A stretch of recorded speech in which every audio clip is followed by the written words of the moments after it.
안녕하세요. 저는 딸기만두 딸입니다. 오늘 엄마가 읽을 책은 보통의 언어들입니다. 작가 김이나, 출판사 위즈덤 하우스입니다. 낭독을 허락해 주신 위즈덤 하우스 출판사 고맙습니다. 엄마랑 행복한 시간 만들어 주셔서 김이나 작가님도 감사합니다. 함께 듣고 계신 여러분도 사랑하고 축복합니다. 또 만나요.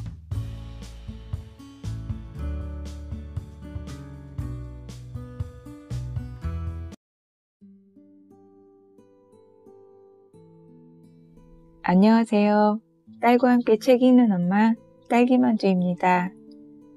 오늘 읽을 보통의 언어들의 작가님은 제가 굳이 설명하지 않아도 너무 잘 알고 계시는 김이나 작사가입니다. 한 400여 곡이 넘는 곡들을 작사하셨다고 하는데 오늘 읽을 책 표지에 작가님을 뭐라고 표현했는지 한번 보겠습니다. 그녀는 따뜻한 시선과 이성적인 태도를 함께 지닌, 그리고 누구보다 선명하게 표현하는 사람이다 라고 적어 놓으셨습니다. 많은 분들이 김이나 작가님을 표현하신 것 중에 제가 보기엔 이 표현이 제일 적절한 것 같습니다. 얼마 전에 제가 유튜브 채널을 찾아보다가 전직 이철희 의원과 함께 방송하는 것을 들었습니다. 그런데 너무도 대범하게 잘 방송하시는 것을 보고 이성적인, 선명하게 표현하는 그 생각이 들었습니다. 대표곡들은 너무나 잘 알고 계시는 아이유의 좋은 날, 이선희의 그중에 그대를 만나, 등등등 400곡이 넘는다고 하니까요. 오늘 이 책은 저는 그냥 금방 읽게 될 줄 알았습니다. 그런데 읽다 보니까 생각하게 되고 곱씹게 되고 그런 책이더라고요. 똑같은 단어라도 높낮이에 따라 뉘앙스가 다르듯이 얼마나 신중하게 생각하고 입 밖으로 뱉어야 하는지 다시 한번 느꼈습니다. 자존감은 내 속에 존재하니 스스로 기특히 여기는 순간 통장에 차곡차곡 쌓인다고 말하는 작가. 고요히 자신을 토닥여주는 습관을 가지라고 말합니다. 이 책에서 예를 든 장면이 있는데요. 예전에 캠핑클럽 보신 적 있으신가요? 캠핑클럽에서 이효리가 했던 말이 적혀 있습니다. 얘들아, 아까 우리 위에서 자전거 탈 때 너네 그늘에 있으라고 내가 그늘 좀 밖에 있었던 거 알아? 나는 내가 너무 기특해. 이런 기특한 순간이 많아지면 그게 자존감이 되는 것 같아요. 내면이 강해야 밖으로 그 모습이 표출돼서 스스로 자랑스럽게 여긴다고 합니다. 그런데 모든 말은 분위기와 때를 봐야 한다는 걸 잊지 마시고요. 오늘도 스스로에게 토닥이는 시간 되시기 바랍니다. 함께 해주신 여러분 축복합니다. 이 책은 세 파트로 나뉘어져 있습니다. 첫째, 관계의 언어, 둘째, 감정의 언어, 셋째, 자존감의 언어. 이 중에서 파트 1에 있는 관계의 언어 중에서 제가 몇 편을 읽겠습니다. 프롤로그, 당신만의 언어를, 당신만의 세계를 바라보는 일. 컨택트라는 영화에서 인간보다 고등한 외계인들의 언어는 파동에 가까운 형태를 띈다. 결국 이들이 인간에게 건네준 것은 그들의 언어, 아니 소통이었다. 이 메시지는 여전히 나에게 깊은 울림으로 남아있다. 감정이 원형 그대로 전달될 수 있으려면 글자로는 절대적으로 부족하고 때로는 불가능하다. 인간은 같은 언어를 서로 미세하게 다르게 사용하기 때문이다. 언어가 없던 때 우리가 느낄 수 있었던 감정은 지금보다 덜 세밀했을지 모른다. 그러나 그때 인간의 감정은 훨씬 개인 고유의 것이 아니었을까. 우리는 감정을 표현함으로써 소통한다고 생각하지만 사실은 우리가 느끼는 감정에 가장 가까운 언어를 골라서 소통하고 있다. 수의 법칙을 이해하기 전에 구구단을 멜로디로 외운 다음 법칙을 이해하듯 우리는 어느새 너무 당연해진 언어를 통해 관성적으로 대화하고 사고한다. 혼자 생각하는 시간을 가질 때조차 우리는 정해진 언어 속에 갇혀서 할 수밖에 없다. 언어를 통해 세상을 보고 언어를 통해 누군가를 이해하고 나의 마음을 전달하지만 정작 언어를 자세히 들여다보는 것에는 소홀하니 마음이 통하는 대화라는 것은 그토록 귀하다.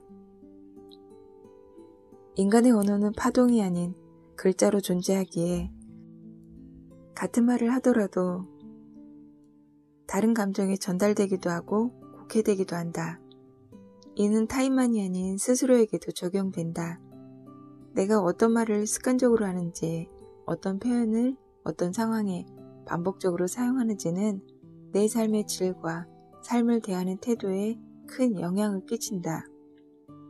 감정의 언어라는 액자 안에서만 보관되고 전달된다면 나는 이 액자에 관해 이야기를 나누고 싶었다. 어떤 내용을 이야기하는 것보다 액자를 공유하는 것이 진짜 스스로를 들여다보고 서로를 바라볼 수 있는 길이라 생각하기에 이 책이 당신과 당신의 소중한 사람들 사이에 대화에 좀 더 견고한 다리를 놓는데 도움이 되길 바란다. 관계의 언어. 주파수를 맞추려면 박자를 맞춰가야 해. From the radio. 웨이브라는 의미에는 파동이라는 뜻도 있잖아요. 만물이 존재하고 있는 그 형태가 쪼개어 들어가 보면 물질이기도 하고 파동이기도 하다는 것이 과학에 대해서 굉장히 지식이 없는 저에게 너무 흥미로웠어요. 아, 우리의 존재라는 것이 어쩌면 파동이겠구나. 그래서 누군가가 누군가와 통하는 것을 쟤랑 나랑은 코드가 맞아, 주파수가 맞아, 이렇게 얘기하잖아요. 관계라는 것은 파동의 만남이고 그 파동이 서로 박자를 맞추는 것이 우리가 한 사람과 긴 길을 오랫동안 걷고 싶어 하는 것과 같은 그런 모양새 아닐까 이런 생각이 들었어요. 좋아한다, 사랑한다. 분명한 경계선이 없어 혼돈스러운 감정들이 있다. 좋아하는 마음과 사랑하는 마음이 그렇다. 좋아하는 마음에 확실히 매듭이 지어져서 결단코 사랑이 아닌 경우도 많겠지만 대개 사랑은 좋아하면서 싹트므로 그렇게 방심할 만한 문제는 아니다. 사랑하는 게 좋은 것의 상위 감정이라고 믿어왔지만 언젠가부터 나는 이 두 감정이 각기 다르게 소중하게 느껴졌다. 더 솔직히 말하면 좋아한다는 감정이 더 반갑다. 좋아하는 마음이 사랑인지 알 수 없는 방법은 많다. 좋아하거나 사랑하거나 만나면 반가운 건 마찬가지다. 그러나 헤어져 있는 어느 때에 못 견디게 보고 싶다면 사랑일 확률이 높다. 연인 사이의 사랑의 속성 중 하나는 그리움이다. 그리움이라는 건 빈 곳이 느껴진다는 것. 다시 말해 이곳이 당신으로 채워지길 바라는 마음이다. 사람은 소유할 수 없다지만 어쩔 수 없이 소유하고 싶어지는 얄궂은 마음이 사랑이다. 좋아한다는 감정은 반대로 조건이 없다. 혼자서 사랑하는 사람을 바라보며 마음이 한편 시큰해지기도 하지만 좋아하는 사람은 그런 게 없다.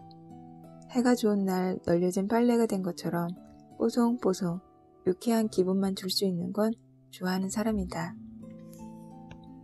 사랑하는 사람은 카사노바가 아니라면 유일무이하지만 좋아하는 사람은 다수일 수 있다. 아마도 이 차이가 좋아하는 마음이 사랑하는 마음보다 덜 특별하다는 오해의 원천일 수 있겠다. 내가 좋다는 마음을 귀하게 보는 데는 이 감정이 가진 실시간성과 일상적임에 있다. 우리가 좋다라는 말을 언제 하는지 떠올려 보면 실시간성이라는 말이 뭔지 이해가 갈 것이다. 친구랑 공원에 앉아 기분 좋은 바람을 맞을 때, 마음에 쏙 드는 카페에 앉아 수다를 떨다 문득 뱉게 되는 말. 좋다. 사랑하는 마음은 나를 붕뜨게 하기도 한없이 추락하게도 하는 역동성을 띤 반면, 좋아하는 마음은 온몸과 마음의 긴장을 풀리게 해주는 안전성이 있다. 사랑하는 마음과 좋아하는 마음에 부등호를 붙일 생각은 없다. 이 둘은 맞닿아 있는 듯 완벽하게 다른 세계를 빚어내는 감정이며, 그저 좋아한다는 마음이 얼마나 우리 삶을 윤택하게 만드는지 잊지 않길 바랄 뿐이다. 실망. 우리는 서로를 실망시키는데 두려움이 없는 사이가 됐으면 좋겠어요. 라디오를 막 시작했을 즈음 무심결에 했던 말이다. 이세별 작가가 이 말이 마음에 남았는지 라디오 프로그램 SNS 계정에 글귀로 남겼는데, 내가 앞으로 청취자들과 꽤나 깊은 관계가 되고 싶어하는 욕심이 적나라하게 드러난 말이라고. 스스로도 깜짝 놀랐다. 나는, 아니 우리 모두는 사회성이라는 것을 갖추게 되었고, 그것은 아주 가깝지 않은 누군가에게 달처럼 존재할 줄 아는 능력을 포함한다. 상대가 불편하지 않을 만큼의 단면을 보여줄 줄 안다는 말이다. 한 끗 차이로 예의, 사교성, 가식을 넘나드는 기술이겠다. 나는 밖으로 비춰지는 모습으로는 상당히 외향적이고 친화력이 좋다. 그래서 안다. 한눈에 그래 보이는 사람이 오히려 대인관계가 살얼음판 위를 걷는 것만큼 어려울 거란 사실을. 그런 이들은 불편하거나 어색한 공기를 견디지 못해 초면에 오히려 광대를 자처하기 때문이다. 나는 사람은 완벽하지 않다는 말은 완벽히 상대적인 말이라고 생각한다. 모든 관계를 단절하고 나 하나만 놓고 보자면 나는 완벽하다. 잘난 부분 딱 그만큼의 못난 부분을 갖춘 완벽한 밸런스를 갖춘 사람이다.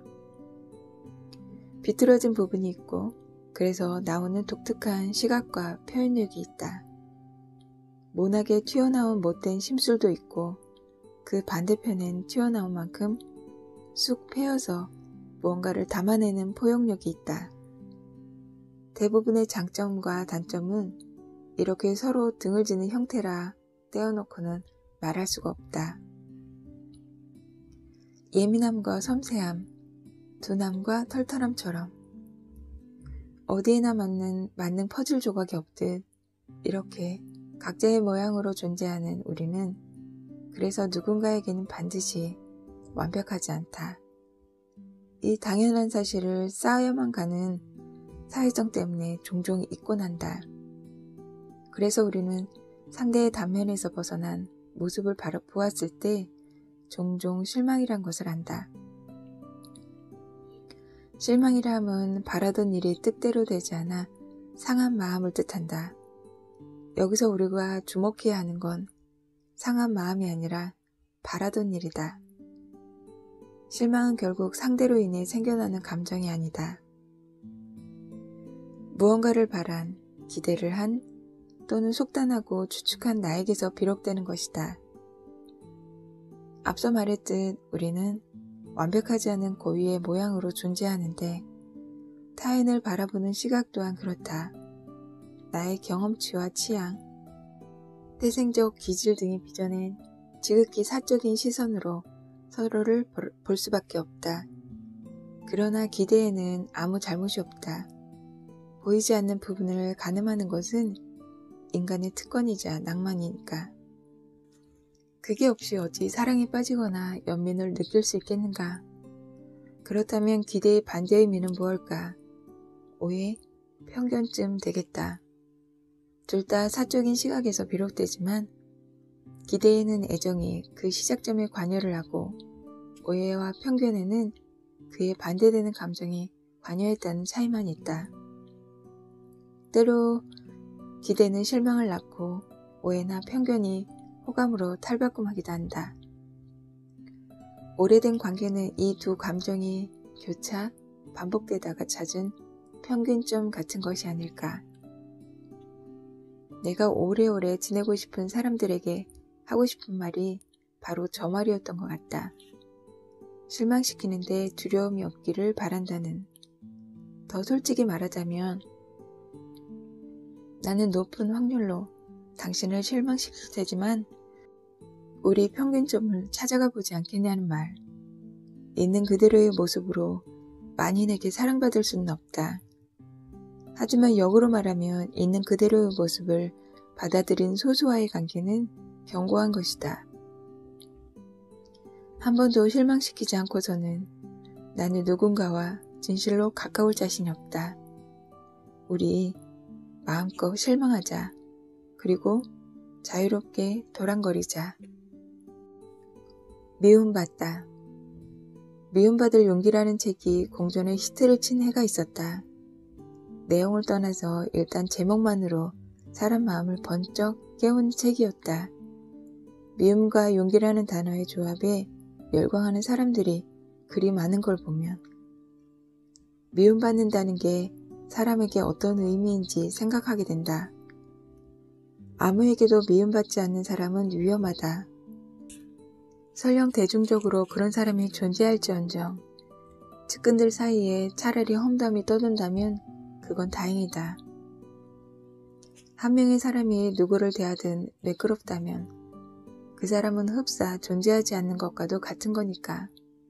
그걸 아무리 알아도 미움은 어릴 때 꼭 먹어야 된다고 엄마가 얹어주던 맛없는 반찬처럼 삼키기가 싫다. 10명의 사람 중 2~3명에게서 미움을 받는다면 문제가 없어 보인다. 그러나 그게 100명, 1000명이 넘어가면 두렵다. 퍼센테이지로는 동률이어도 숫자로 세워지는 마음이 미움이다. 살면서 대하는 사람들이 늘어나며 어느 순간 이에 대한 선택을 하기로 했다. 그럼에도 불구하고 생긴 대로 살아야겠다는 말이다. 방송을 하면서부턴 더더욱 그랬다. 어쩔 수 없이 호불호의 평가를 받아야 되는 일을 시작한 이상 내 방향성은 더 명확해졌다. 그건 바로 대충 미움받고 확실하게 사랑받는 것이다. 생각해보면 잘 모르는 사람이 내게 갖는 부정적인 감정은 차라리 당연하다.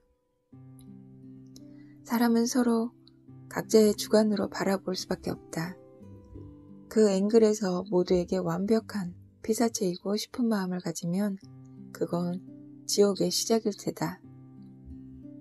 대신 생긴 대로 살아가다 걸음망에 걸러지는 내 사람들은 사금처럼 귀하다. 내가 라디오 DJ를 꿈꿨던 이유도 라디오는 카메라보다는 좀 더 자연스럽게 나의 모습을 드러내고 함께 소통할 수 있을 것 같다는 생각에서였다. 듣다가 별로라 채널을 돌려버린 사람들이 수없이 존재하지만 꾸준히 함께해주는 사람들은 나의 삐뚤삐뚤한 모습을 보고도 같이 웃어주는 사람들이다. 방송인 동시에 이럴 수 있는 곳은 라디오가 유일한 것 같다. 대충 미움받고 확실하게 사랑받자. 미움받을 용기까지는 없는 사람들에게 권하고 싶은 나의 인생관이다. 사랑하기에 좋은 사람 From the Radio. 결정적으로는 그 사람이 좋은 게 아니라 그 사람 눈에 비친 내 모습이 참 좋은 사람이라는 사실을 느끼는 거죠. 그때 느끼는 벅참이 있잖아요. 저도 그럴 때 벅참을 느끼는 것 같아요. 함께 있기만 해도 나를 좋아하는 사람으로 느끼게 해주는 사람이 있어요. 그 순간 비로소 이 사람은 나를 사랑하는 사람이구나 또는 나에게 좋은 사람이구나 하는 감정이 느껴지더라고요. 플러스 코멘트. 백화점에 거울을 두고 마법의 거울이라고들 말한다. 사진 어플처럼 무슨 기술인지 기분 좋은 비율 보정이 들어가 있다. 이 사실을 알면서도 거기서 걸쳐본 옷에 우리는 홀린 듯 카드를 바친다. 반대로 화장품 코너에는 진실의 거울이 있다. 평소에 톤업이 되는 선블럭 정도를 바르고 다니는 나는 집에서 거울을 잘 보지 않는 편이라 이 거울 앞에 서면 어쩐지 필요한 화장품이 엄청 많을 것 같은 압박감을 느낀다. 집에서 나올 때 슬쩍 본 거울 앞에서는 그래도 괜찮은 것 같았는데 화장품 코너 거울 앞에서는 내 모공이 뭐라도 저장할 수 있을 것 같은 거대한 크기로 보이는 것이다. 사람도 그렇다. 나는 내 모습을 절대로 마주할 수 없다. 거울에 비친 모습으로만 확인이 가능하다. 따지고 보면 내가 실제로 어떻게 생겼는지를 죽어도 모른다는 사실은 이상하다. 그리고 이것은 외면의 이야기만이 아니다. 시시각각 변하는 나의 내면도 마찬가지이다. 야무지고 똑부러지는 모습만 보이게 되는 상대가 있는가 하면 허술하고 실수투성이의 모습만 꺼내게 되는 상대가 있다. 사랑하기에 좋은 사람은 이 사람과 함께할 때 나의 가장 성숙하고 괜찮은 모습이 나오는 사람이다. 나는 어차피 누구에게도 완벽하거나 객관적으로 설명이 가능한 한 사람으로 존재할 수밖에 없다. 대상과 상황에 따라 미세하게 달라지기 때문이다. 그러니 나의 부족한 모습을 끊임없이 비춰주는 사람에게 혹여 이런 사람이 그래도 나를 발전시켜주겠지라는 마음에 매여있지 않았으면 좋겠다. 타인의 시선으로부터만 발견되는 나의 고유한 아름다움, 훌륭함이란 건 분명 있다. 그리고 그런 좋은 모습을 볼수록 나 역시도 스스로를 그렇게 믿을 수 있게 된다. 그런 관계에서는 마르지 않는 시너지가 샘솟는다. 지나친 미화에만 길들여지지 않는다면 말이다. 당신 곁에 수많은 거울들을 떠올려보라.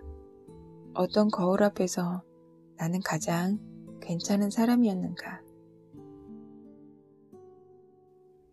선을 긋다. 누군가에게 약간의 불편함을 느낄 때 그것을 그렇다고 말하거나 표현하는 것을 두고 선을 긋는다고 말한다. 그리고 이 표현에 자동적으로 따라붙는 감정은 서운합니다.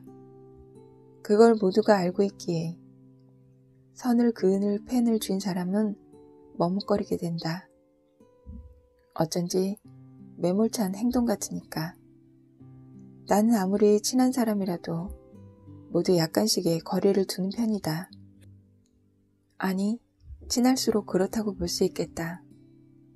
가까워도 거리는 둬야 한다고 말할 때마다 구구절절 설명을 하게 되는 건 내 의도와 거리를 둔다는 말이 가진 쓰임새가 다르기 때문이다. 정확히 말하고자 하는 말을 풀자면 이렇다. 소중한 사람일수록 잘 바라보아야 한다. 세심히 살펴야 한다. 무언가를 제대로 보려면 최소 한 발자국 정도는 떨어져 있어야 한다. 사람의 마음도 그렇다. 당연히 잘 안다고 여기는 순간 관계는 V3가 깔리지 않는 컴퓨터가 된다. 역시나 일일이 설명하자니 장황하다. 그러나 내가 소중하게 생각하는 누군가에게 선을 그어야 할 때가 있을 때는 반드시 이렇게 설명을 한다. 물론 내가 그리 여기는 상대들은 이 마음을 충분히 헤아리고 동의해준다. 선을 긋는다는 말은 내겐 모양을 그린다는 말과 같다. 5개의 선을 그어 만들어지는 게 별 모양이다. 다시 말해 나는 이렇게 생긴 사람이야 라고 알리는 행위가 선을 긋는다는 의미이다. 간단하게 지도를 떠올려보자. 꼬불꼬불한 선을 나누어 있는 수많은 국가들은 선이 있다고 해서 서로 단절된 관계들은 아니다. 한 예로 유럽의 경우 각국의 법령, 풍습, 기타 여러 가지 현실적인 차이들을 인정하고 배려하고 지키기 위한 테두리로 그려져 있지 않은가. 밤하늘에 셀 수 없는 별들이 그러하듯 사람 마음의 모양은 전부 다 다르다. 선을 긋지 않는다는 건 모양이 없는 액체 괴물처럼 살아가라는 말로 들린다. 그러니까 선을 긋는 건 여리고 약한 혹은 못나고 부족한 내 어딘가에 누군가가 닿았을 때 나의 이곳은 이렇게 생겼어 라고 고백하는 행위다. 반대로 남들보다 더 관대하거나 잘난 부분이 있다면 그 부분은 시원하게 튀어 있을 것이다. 이 부분은 나라는 사람을 탐험하는 상대방이 판단하는 부분이 된다. 그래서 어떤 관계는 나도 몰랐던 내 영역을 알게 해준다. 그렇게 우리는 서로를 통해 확장되기도 스스로를 알아가기도 한다. 살다 보면 부득이 선을 긋지 않아도 되는 사람들을 만난다. 그런 사람들은 나름의 시간과 노력을 들여 나를 관찰해주는, 그리고 그걸 토대로 내 성향을 점선으로나마 그릴 줄 아는 사람들이다. 그리고 그 밑그림이 나의 실제와 다 크게 다르지 않을 때 나는 무장해제되곤 한다. 이것이 얼마나 귀한 일인지 알기에 이런 사람을 만나면 나 또한 열심히 점선으로 상대를 스케치해본다. 이곳이 예민하겠지? 이곳을 흥미로워하겠지? 하면서. 그리고 이런 식으로 그려지는 사람의 모양은 수시로 바뀌기도 하기에 끊임없는 관찰이 필요하다. 이 섬세한 과정을 통치되는 말이 배려인 것 같다. 그러므로 나와 상대방 사이에 있는 틈은 서로가 서로를 잘 바라보기 위한 것일 테다.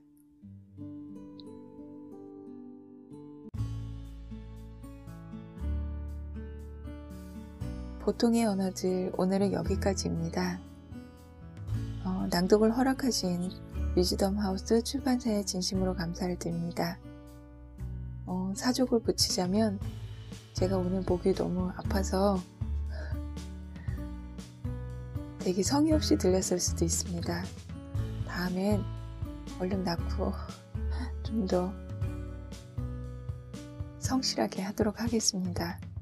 고맙습니다.